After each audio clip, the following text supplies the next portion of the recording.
Good morning साथियों। कल हमने मनोविज्ञान का परिचय पढ़ा था। तो साथियों, आज हम पढ़ेंगे मनोविज्ञान का इतिहास। इतिहास के बारे में जानने की कोशिश करेंगे। थोड़ा सा हम आपको जो कल पढ़ा था उसके बारे में बता देते हैं।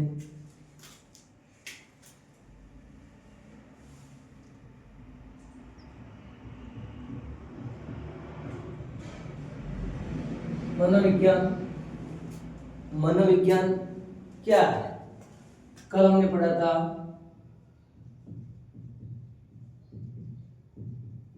मनोविज्ञान साइकोलॉजी,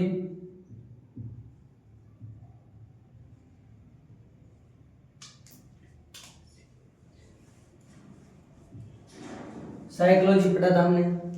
साथियों, साइकोलॉजी लैटिन या ग्रीक भाषा के शब्द से बना है।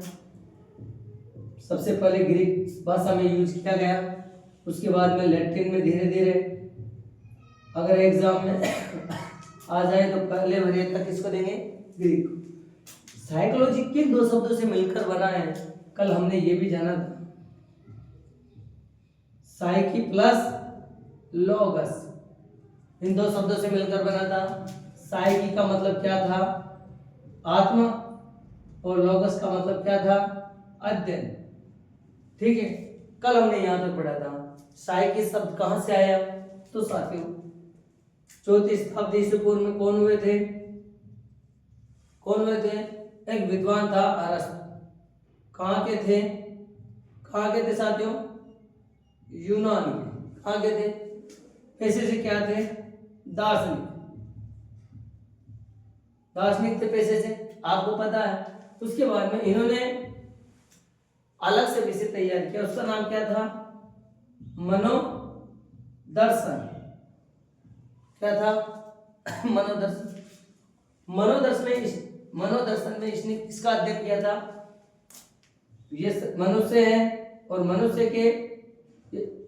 मनुष्य में आत्मा होती है। इन्होंने आत्मा को या मनुष्य के शरीर को जो नियंत्रित करने वाली ऊर्जा थी, वो मन व मस्तिष्क में पाई जाने वाली ऊर्जा थी, उसका अध्ययन किया था। और उसका नाम क्या रखा था इन्होंने? साइकी। क्या नाम रखा था? साइकी। ये साइकी यहां आया।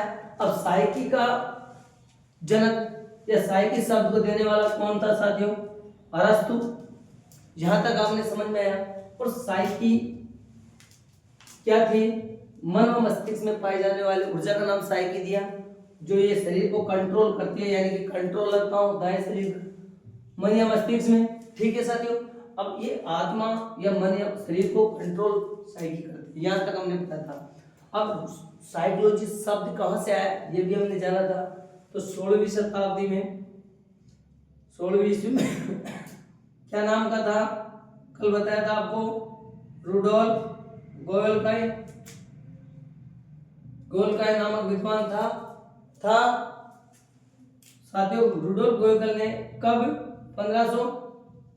1590 ईस्वी में साइकोलॉजी शब्द का प्रयोग किया। कैसे किया?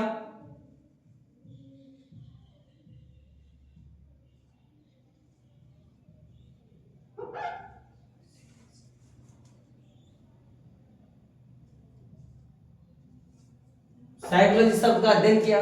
और साइकोलॉजी जब अध्ययन किया तो उन्होंने सबसे पहले इस साइकी का अध्ययन किया। सबसे पहले साथियों, इस साइकी को क्या कहा गया? आत्मा। किसने कहा? इनसे पूछा किसने कहा तो ये साइकी है इस आत्मा को। तो इन्होंने कह दिया कि अरस्तु ने। हम तो जो दार्शनिक थे अरस्तु, उन्होंने कहा। तो इन्होंने इसका अध्ययन किया, और अध्ययन को उस जमाने में क्या कहते थे? लोगस।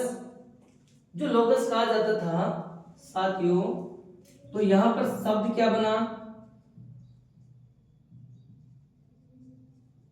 साइकोलॉजी।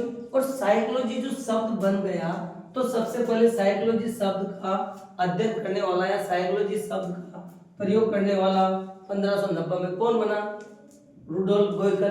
अब हम आगे पढ़ते हैं साथियों साइकोलॉजी का इतिहास या मनोविज्ञान का इतिहास। तो साथियों यहां से चलते हैं, और जैसे जैसे 17वीं शताब्दी आई, क्या है 17वीं शताब्दी।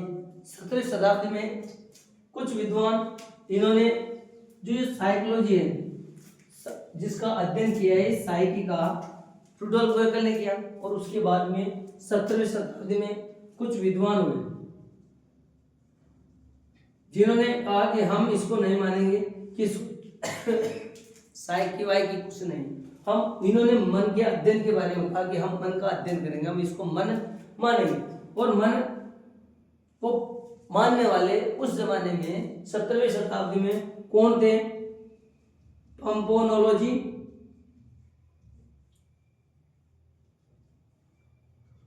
पंपोनोजी और थॉमस रे, ये दो प्रमुख विद्वान थे जिन्होंने कहा कि भाई हम साइकी को नहीं मानते हैं। ये साइकी क्या होती है? इन्होंने कहा कि शरीर में जो मस्तिष्क में है वो मन होता है, मन होता है और मन का अध्ययन करेंगे। अब मन का अध्ययन करने वाले दो प्रमुख विद्वान कौन थे साथियों? पंपोनोजी और थॉमस थे।